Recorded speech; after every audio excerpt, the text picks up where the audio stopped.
everyone, I am so sorry. I totally ran out of memory on my film on my last camera, so I will start where I left off. Anyway, if you just are catching this one, this is actually part two of my ScrapFest haul. My camera died, so here we go. I was talking about these rub-ons and how they're kind of tattoo themed, and Bombshell Stamps has a really great selection of kind of tattoo theme and pinup girls and vintage retro rubber stamps. They're really good quality and just some really great designs, so you should check them out, and I'll put a link down there to their website.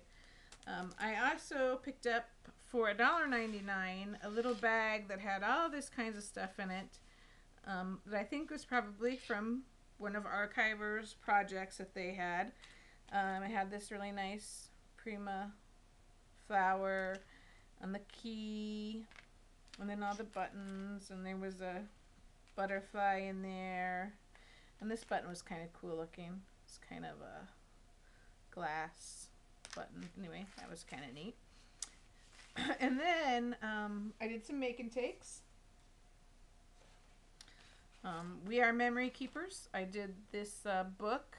This was using the cinch. I was hoping that I would get to use, I think they're called the wires, and you like cinch them, because I don't have a binder thing at all, binding machine at all.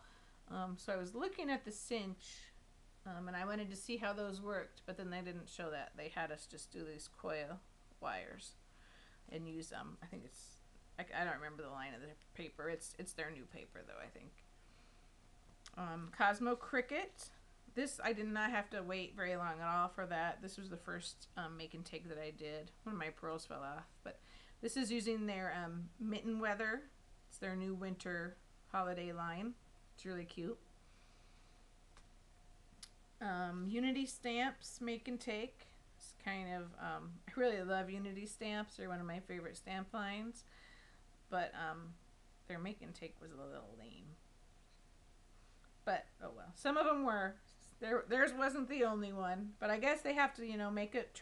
Most places had were trying to do quick ones, but a lot of places took forever. Like GCD Studios, I really wanted to do. It was the Melody Ross. I think had the hammer. I can't remember what it's called, but anyway, with the hammer and the mat and the little dies, but. Evidently those lines were running like 2 hours, and to make a necklace I wasn't going to wait I just didn't feel like waiting 2 hours. It was a long day, but I did wait almost an hour to make the Tattered Angels one. It's really pretty. This sheet is from the Fascination album. It's one of the refills from the Fascination, the ones I bought. Anyway, this is one of the ones that I bought. And then this is from the Heidi Swapp titles. It's flocked. This black is flocked, which is pretty cool, and the resist. And then the crepe paper, which I tried stamping some dollar store crepe paper and glimmer misting it, and it fell apart. So I'm going to buy a little bit of a thicker crepe paper from the party store, I think, and try that, because I really do like how that ruffles and all that. It's pretty. And then this tag. And then this is a glimmer glass chip with, this was white flocking. I sprayed it with chalkboard ink, so now it's blue. And then this is one of their gold foil tags. The colors that I used, I believe, are from their new fall line. Pomegranate, apple, and then dragonfly. These are really pretty. I bought the pomegranate. Gorgeous. This apple, I think I like to mix my glimmer mist sometimes and play around and see what other colors I get. So I might play around with some of the colors that I have and see if I can get something close to this apple, because I do really like that color.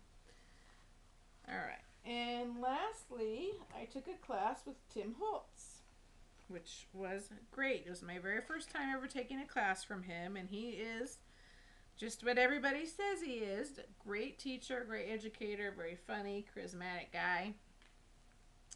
Um, this is probably the teeniest little project ever, but it's very cute. That's grunge paper. The cover is grunge paper. No, grunge board that they already had embossed and everything. A little key, and the spinners, and the keyhole. And on the inside is tickets, film strip ribbon, his little paper clips. I had him autograph my book. And then it goes a ticket and then a page out of his Lost and Found paper pad, you know, and then it starts all over again. And each page is a different page out of his Lost and Found. So, and these are pockets, so it's a cute little album to do. I thought I would put some stuff from ScrapFest in there, you know, since I had him autograph it, and I took some pictures, so I'll put those in there, you know, and maybe my receipt or something, you know, a little memory book from that. Be cute. So I took this class, and I have a little K there. And with the class, you got, when you sat down, there's these little kits sitting at your table. And I don't, if you've already taken classes from Tim Holtz or Ranger, my guess is it's pretty similar setup all the way around. But so you get a blender thing, ink applicator. I couldn't think of the name, so I'm so glad to get that. A gold paint dauber, a little thing of glossy accents, 2 ink pads. I've got forest moss and tumbled glass, which is so funny because I bought forest moss the night before because it was the only color that I didn't have, and now I have 2. The other colors some people had were Red Barn and Wild Honey. So you got all that, and then they also gave you, when you were leaving and walking out, you got a package of grunge paper, and this is the Harlequin Elements grunge board, which I had just used almost all of my elements of my grunge board, so I did really need some more. So perfect timing for that. And then the best thing of all was we received this texture fade of the snowman and the snowflakes, and these aren't even available in the store yet. So this will be really fun to play with. It's pretty cool that we got it before everybody else. And I believe that's it. So this was my haul. So I will tell you my impressions of ScrapFest were, because this was my first one, it was pretty much what I expected. I was anticipating long lines. Probably the only thing that I was disappointed with were they didn't have any really good deals on good stuff, I guess. I don't know. And then the other thing that I was mostly disappointed was they didn't have any new Tim Holtz things. None of his new stamps or anything else that's already out that you see some other vendors carrying. And they didn't have any of the new Tattered Angels Glimmer Glamour Glimmer Glaze. And I wasn't the only one that was disappointed in this. I heard a lot of people voicing disappointment. And I even heard a vendor voice some disappointment that archivers had not gotten their products in before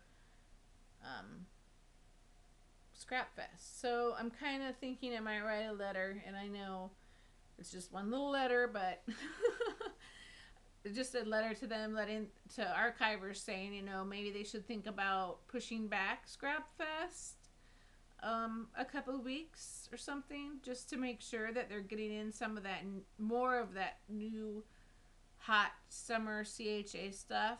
I will say they did have almost all the new paper lines, or a lot of the new paper lines. Which was great, and it, you know, so that was great. But as far as embellishments and stuff, a lot of the new hot stuff, you know, because Tim Holtz was kind of the star of the show, and then they didn't have his new stuff. But anyway, they did have lots of his other stuff, which was selling like crazy. That was probably my only complaint. I will definitely go back next year, and I think I'll try to take a couple extra classes. So my next show that I'll go to will be in Madison, Wisconsin, the weekend before Thanksgiving, one of a kind stamp and scrap show, I believe it's called. It's kind of a smaller show, but it's a nice sized show. It's nice size. They have a lot of different vendors and a lot of really inexpensive unmounted red rubber to buy, which I like. So that'll be great. Thanks for watching my haul. Come visit me at shrimpysue.blogspot.com or shrimpysuedesigns.etsy.com, and I'll put those links down below. So have a great day, and thanks for watching.